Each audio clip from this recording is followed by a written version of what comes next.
मंत्र्यांनी जे उत्तर दिलेलं आहे ते उत्तर सगळं खोटं आहे। आमची परंपरा अशी राहिलेली आहे की जेव्हा मंत्री उत्तर समाधानकारक देत नाही किंवा उत्तरच चुकीचं दिलं जात आहे लेखी, त्याच्यावर ते उत्तर राखून ते प्रश्न राखून ठेवला जातो। हे आतापर्यंतची पद्धत आहे। विधानसभा अध्यक्षांनी नवीन पद्धत सुरू केली।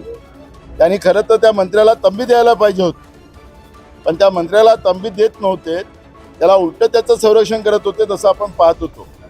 त्यामुळे आता दुपारच्या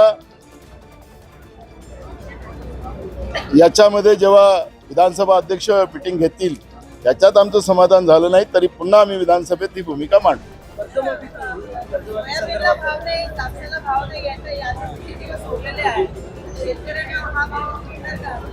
मिळणारच नाही, त्यांनी मान्य केलं। त्यांच्या पक्षाच्याही आमदारांनी भूमिका मांडली की कमी भावामध्ये खरेदी केला जातोय, हे त्यांच्या पक्षाच्याही आमदारांनी मांडलेलं आहे।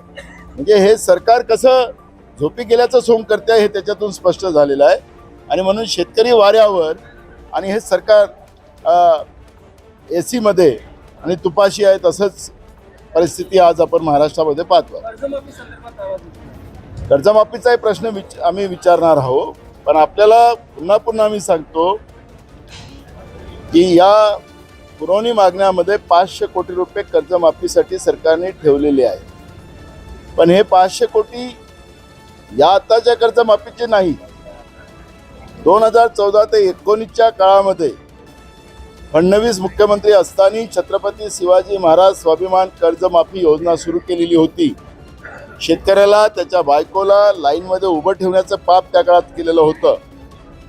सरकार 19च्या गेल्यानंतर सुद्धा आणि मग पहाटेचं सरकार आल्यानंतर सुद्धा या सरकारनं कर्जमाफी शेतकऱ्यांची पूर्ण करू शकले नाहीत। काही शेतकरी कोर्टात गेलेत। जवळपास 5017 कोटी रुपये राज्य सरकारला त्यावेळच्या योजनेचे द्यायचे होते, पण जे शेतकरी कोर्टात गेलेत त्यांचेच फक्त 500 कोटी दिले। पण कोर्टाने त्याच्यामध्ये आदेश केलेले आहेत की 5017 कोटी रुपये दिले पाहिजेत, पण सरकारने फक्त 500 कोटीचं प्रयोजन केलेलं आहे। या सरकारचा दिवाळा निघालेला याचा अर्थ तो आहे। विकास कामासाठी पैसे नाहीत आणि शेतकऱ्याला द्यायला पैसे नाहीत, पण राज्याची लूट करणारं सरकार।